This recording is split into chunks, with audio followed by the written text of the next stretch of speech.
Em viagem pela Ásia, Joe Biden foi questionado se ajudaria Taiwan contra um eventual ataque da China.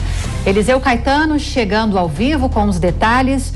Oi, Eliseu, boa noite. Qual foi a resposta do presidente americano? Oi, Lívia, muito boa noite para você, para o Vitor e para todo mundo que acompanha o jornal Jovem Pan. O presidente dos Estados Unidos, Joe Biden, está desde o último fim de semana fazendo a sua primeira viagem oficial à Ásia enquanto líder norte-americano. Ele esteve na Coreia do Sul no último fim de semana e a gente acompanhou isso aqui na programação da Jovem Pan News. Só que ontem, no final da tarde de domingo, ele chegou ao Japão. Ele se reuniu com o primeiro-ministro do país, o Fumio Kishida, e também conversou por telefone por alguns minutos com o imperador. Em pauta nessa viagem do presidente Joe Biden está uma aliança entre os países da Ásia e do Pacífico. Uma aliança que seria comercial, mas também militar. E lá, hoje de manhã, nesta segunda-feira, ele foi perguntado por alguns jornalistas sobre se apoiaria Taiwan durante uma possível invasão chinesa, que é algo já ensaiado há bastante tempo, uma vez que a China não aceita que Taiwan se torne um território independente. E Joe Biden foi enfático, aliás, a frase dele tem repercutido muito durante todo o dia aqui, principalmente porque ele subiu o tom, ele elevou o tom nas narrativas e atingiu diretamente ao governo chinês ao dizer que respeita a China, defendem a visão comum de uma região indo-pacífica, mas que os Estados Unidos não vão pensar duas vezes antes de apoiar militarmente a ilha de Taiwan. Algo considerado inédito por aqui, porque existe uma aliança entre Taiwan e os Estados Unidos de ajuda militar, muito parecida com essa que está acontecendo nesse momento lá com a Ucrânia. Os Estados Unidos enviariam recursos, enviariam mantimentos, enviariam armas, tecnologia, mas não pisariam lá com as próprias botas, digamos assim, dos soldados. E isso pode acontecer caso a China invada Taiwan. Foi uma resposta que Joe Biden deu e ele ainda foi mais enfático ao dizer, olha, o que a gente precisa dizer para a China é que eles não podem fazer igual a Rússia está fazendo nesse momento com a Ucrânia. Eu volto ao estúdio. E o que o governo chinês respondeu a esse comentário? Você tem informação? Pois é, Lívia, o governo chinês não ficou muito feliz com essa afirmação de Joe Biden e disse o seguinte, que a ilha de Taiwan é um negócio puro e exclusivo da China, que nenhum outro país pode interferir nas relações entre China e Taiwan, e o que China decidiu fazer com Taiwan é uma questão somente dela. Ela considera, Pequim considera a ilha de Taiwan parte de seu território, e chama inclusive os líderes de Taiwan de rebeldes. Ou seja, o tom subiu pela parte de Joe Biden, mas o líder chinês também elevou o tom do lado de lá. Resta saber até onde essa conversa vai e no que ela vai dar. Eu volto ao estúdio.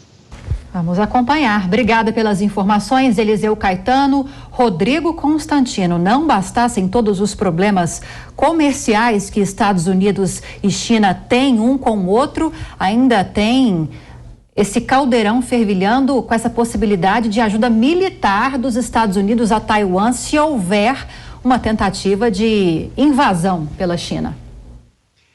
Pois é, Lívia, foi meu comentário hoje até mais cedo pensando sobre isso quando eu vi a notícia, É como se não tivesse problema aqui nos Estados Unidos para o governo Joe Biden, que está com as taxas de aprovação no limbo, a inflação recorde, beirando já uma estagflação na economia, quer dizer, a atividade econômica parada e até mesmo declinante, enquanto que a inflação em 2 dígitos, é um cenário terrível, Era tudo que não precisava nesse momento é provocar gratuitamente a China. Todo mundo sabe que isso é um risco. Assim que a Rússia invadiu a Ucrânia, eu e tantos outros comentamos imediatamente, se eu sou população de Taiwan, nesse momento talvez estivesse até fazendo as malas, porque se a China perceber fraqueza do lado ocidental, ela pode querer agir, ela trata Taiwan como uma província rebelde. Veja que até a OMS tem diretores do Ocidente, como o diretor canadense, que se recusa a mencionar Taiwan como país. Então, a China tem uma pressão muito grande sobre Taiwan e até hoje só não fez nada porque existe esse acordo e essa garantia de uma defesa militar americana. Agora, se não há nenhuma informação de inteligência sigilosa de que a China, de repente, começou a agir de uma maneira diferente e concretamente com risco de uma invasão, essa fala do presidente Joe Biden, em que pese acertada, né, eu acho que é importante deixar claro que os Estados Unidos não iriam virar as costas para Taiwan se isso acontecesse, mas ela me parece despropositada em relação ao timing, né? Não é o momento para isso. Agora, de fato, Scaff, deve haver essa preocupação no radar com a possibilidade de um conflito entre China e Taiwan? É algo que pode, de fato, acontecer e a guerra na Ucrânia pode acabar servindo como um estímulo para isso? Olha, Vitor, até sei que seja um estímulo, mas eu percebo que a China pensa sempre no lado comercial em primeiro lugar. É um país de 1 bilhão e 300 milhões de habitantes que não pode prejudicar o seu comércio por uma guerra. Mas, de qualquer forma, o presidente Biden precisaria conversar um pouco mais com o diretor da CIA, como disse o Constantino, porque realmente muito inoportuna, nesse momento, praticamente chutar essa forma de dizer, essa forma de provocar. Quem é líder mundial tem que exercer o seu protagonismo de uma maneira de dialogar.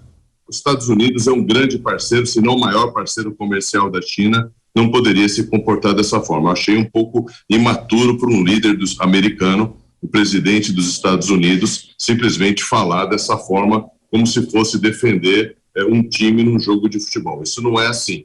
Precisa dialogar com a China, porque uma guerra lá é uma guerra sangrenta e que não adianta os Estados Unidos colocar militares lá também simplesmente para abafar momentaneamente, porque eles estão do outro lado do mundo. Isso é uma guerra que custa muito tempo, muito dinheiro, custa vidas humanas e precisa ser evitada. E só se evita com liderança e com diálogo, não dessa forma.